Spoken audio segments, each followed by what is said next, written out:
Thank you for watching, liking, commenting, sharing, and subscribing right now. First time caller. I just wanted to tell you that I just got an HTC Touch in the mail, and I watched your video where you had compared it to the iPhone, and I personally had an iPhone for a little while, but I just think the Touch runs circles around the iPhone. What? Oh my god! Oh, the interface is so clunky! Oh. No, touch flow is the sickest thing, man. Dude. Seriously. No, dude. Okay. I'll give you on features, the HTC, no doubt about it. On features, the HTC Touch rocks. It rocks. I don't even know if I have any more juice in mine. Feature for feature, form factor, I definitely do not have any juice in mine. I'll give it to you. But beyond that, you're still dealing with Windows Mobile. And I have never fallen faster out of favor with Windows Mobile than I did after I started playing with the iPhone. Now, why do you think the HTC Touch trumps the iPhone? Why? What reason? Just because you have the ability to add other software on it. Like, for example, on mine I have Skype running. Okay, wait. I have another voice over IP Right, client. that's cool. That I it's run. coming, though. I can SSH into my server. I can iPhone's FTP into my server. I can do everything. Yeah, but the iPhone SDK is coming. With an iPhone. Again, you're gonna win on the bet all the features. If all you're all about is features, it's fine. But I'm at the point where it's not just about the features, but it's also about the implementation. And almost more important than features, to me, is the implementation. Now, I agree with you. It's one of the reasons why I liked Windows Mobile for so long, is because I could do all those things. Well, your iPhone can't do it today, but the SDK is coming. And more importantly than just the SDK, allegedly now, they're going to be supporting Flash on the iPhone. Does Windows Mobile support Flash? It doesn't if you're running IE, but there's some other browsers out there that I've heard can support it. I haven't gotten the time to add them, but there's one called the NetFront browser, which I believe supports it. There's another one called the Skyfire browser, which I haven't tested. I thought like the only portable devices that really supported Flash were like Nokia's internet tablets. I mean, unless Microsoft changed something I don't know what they recently. have going on, but I did hear that with the Skyfire browser, you can get Flash on it.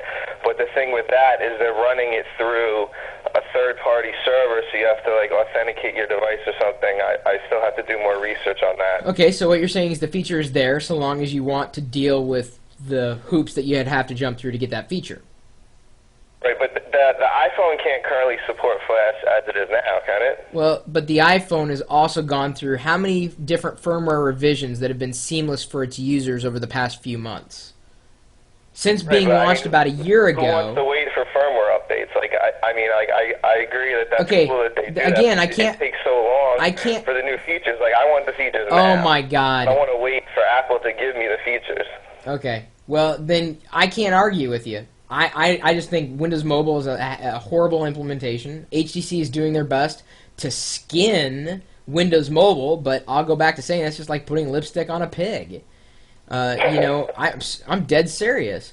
I wouldn't be surprised, in fact, if WebKit was ported to Windows Mobile. And that would be, well, that'd be an eye-opener, because Opera has currently dominated the mobile browser market because it's lean, clean, mean, etc.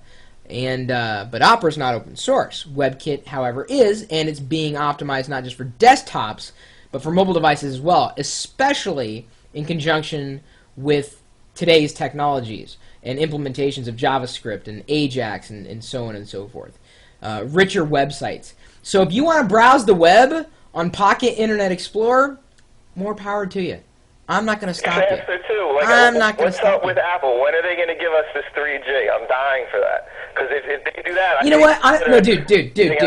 I went from a blackjack on 3G connection, being able to record video. In fact, if you go to the web, look in our YouTube account, you'll see that the day that I got the iPhone, it was my birthday. I was filming from my Windows mobile device. Really, the last time I used it was I was filming Ponzi, my wife coming up to me and giving me the bag with the iPhone in it.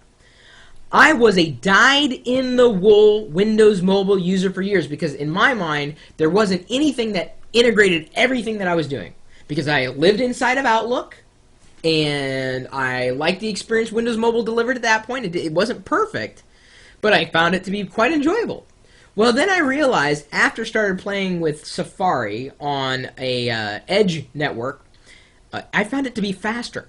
The browser was faster on an Edge network compared to Pocket Internet Explorer was on a 3G network. Not to mention email on the iPhone pulled in faster on Edge than it did typically render inside of the Blackjack on the 3G connection. Now, don't get me wrong. I'd love a 3G iPhone, but does that mean I'm going to hold myself back because it's on a slower network? It's not always about the features. And I got in this argument, if you look, I got into this argument with Scoble. At the very beginning, I was against the iPhone. I said, forget it. Dude, come on, it's overhyped. And you had one at least you've had a chance to play with it. And for you, it boils down to having the power to do X, Y, and Z. And for you, I guarantee Google's Android platform is going to be huge. Absolutely huge. Because then you'll have, the world will literally be your oyster. Instead of having to go through Windows Mobile for this experience, you'll be relying on an open framework and developers in the field, and chances are they're thinking of things that you're already thinking of. And so for me, I chose the iPhone for a lot of reasons, but it wasn't because I didn't like Windows Mobile at all. I did like Windows Mobile, but when I had to compare the experiences, they really were night and day. I mean, it was like the difference between a kludge, trying to get through something, or trying to feel my way through something, and I didn't realize it until I'd stopped using Windows Mobile for a month, and then went back to it when I got the HTC Touch, and it just felt junky and slow and like gummy, and just it lacked the polish that I'd kind of grown accustomed to. And so maybe I am more about the experience of interface and implementation rather than the feature itself. I never SMS'd on the Windows Mobile device, any device. Never. Ever. T9 all the way through having an actual keyboard on the Blackjack. Never did it. Or, whether it was on a Windows Mobile with the touchscreen and the keyboard layout or the graffiti. Never did it until the iPhone because of the way it worked. Not because of the feature, because of the way it worked. So it's going to be difficult to discuss, this entire scenario because we both fundamentally want different things out of our mobile device. But it's coming. The SDK is coming. How deep is it going to be? I don't know. How many people are going to develop for it? I don't know. But I tell you, Apple's gaining market share. I mean, I'm not going to say breakneck speed. I've spent more on a Windows mobile device in my life than I did on the iPhone, or at least Ponzi did on the iPhone. So it's not a matter of cost either. I've spent, believe you me, I've spent good money on good PDAs, or what I perceive to be good PDAs, all of which have had shortcomings. So it depends on what kind of shortcomings you want. That's kind of what it boils down to. What are your pain points? The one other issue that I had with the iPhone is there's no copy and paste. Like, how do they not have copy and paste? That's one thing that just boggles my mind. As much as I want that, it's not keeping me from using it. The only time I want copy and paste is when I'm setting up an email account. That's the only time I really, because I want to copy so I don't have to type in the server again and blah blah blah. Right, blah, blah, right. Blah. I mean, am I going to use it as a word processor? Hell no. What am I going to copy and paste? Maybe something out of email. It was funny. I wasn't kidding. I opened up a Word doc attachment on my iPhone. It was someone's resume that I was looking at. And it looked great. I mean, it looked like a Word document. I was scrolling up and down. Okay, no big deal. Put it down. I checked it in Outlook 2007, the same document attachment, and it was like I was looking through, some, random company's wacky implementation of what a Word document should look like. It didn't make any sense to me that a Microsoft Word document made in Microsoft Word would look better on an iPhone than it would in Microsoft Outlook 2007 on Microsoft Windows. Didn't make any sense to me. It wasn't the feature. It was the implementation.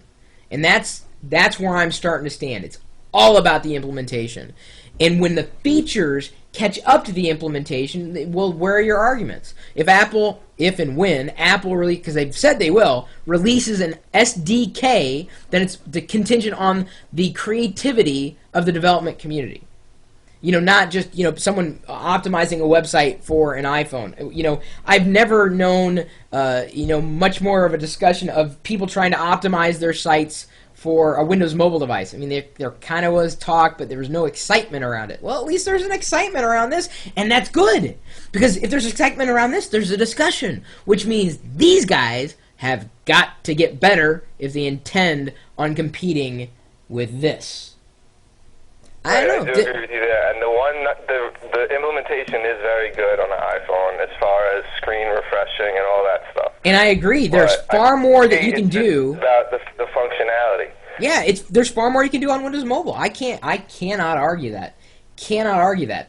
But I'd rather go and use the iPhone than Windows Mobile. Because when I have access to the web, even on an Edge connection, the browser, and independent tests could likely confirm this, the browser just works faster than the browser out of the box in a Windows mobile device. Pocket IE is, Microsoft would be doing themselves a favor by for either taking WebKit and building Internet Explorer on top of it, and working that way, than trying to continue developing on a Pocket Internet Explorer, or whatever they're calling it now. I don't know if they've changed it, what it is. It's just ghastly. Difference is night and day. Night and day. And it boils down to what pain points are you trying to solve in your life. Do you use Exchange? That's another big thing that the iPhone is kind of hurting on. No, I don't use Exchange. I just use regular IMAP. Yeah, I was using IMAP for a while, moved to Exchange, so I understand how that it is difficult to deal with. But I was able to work around it. My workaround is free for anybody who really thinks that the iPhone needs Exchange, and it does. It really does. In terms of synchronizing data points back and forth, I've been using Plaxo now. Okay. And Plaxo is free. It'll synchronize between Outlook, iCal, Google Calendar, your contacts across Yahoo and AOL, and all those services that you likely subscribe to. And, the great thing about that is, well, number one, it's free. It works with Windows or the Mac. And the nice thing is, too, sometimes I won't charge my iPhone for a while. Like, I haven't charged it. I'm half battery capacity, and I haven't synced it. Well, if I've added something to my calendar, I couldn't get to it directly or easily because I don't have it set up. This doesn't work with Exchange. It doesn't push data back down to the phone like it would on a Windows mobile device. But with Plaxo, it's pushed to Google Calendar. So all I got to do is open up Safari on the iPhone, go to the Google Calendar. I'm like, oh, there's the latest appointments. And I can edit it right there, and it would synchronize back across all the places I get to my calendar. It's like a federation of contacts, calendars, at some point tasks, notes, etc. I mean, really, the idea is getting us off of this, the idea of having to be here to manage who we are. And, these types of devices, I think, are, whether if you're arguing for the touch on features, that's fine. I'm going to argue with the iPhone on implementation. And maybe the tween shall meet at some point in the future. Maybe. All right, the one last thing I got to say about the iPhone is what's up with the Bluetooth stereo support? Why haven't they done that? Is it the same reason why people think they haven't put the 3G in there?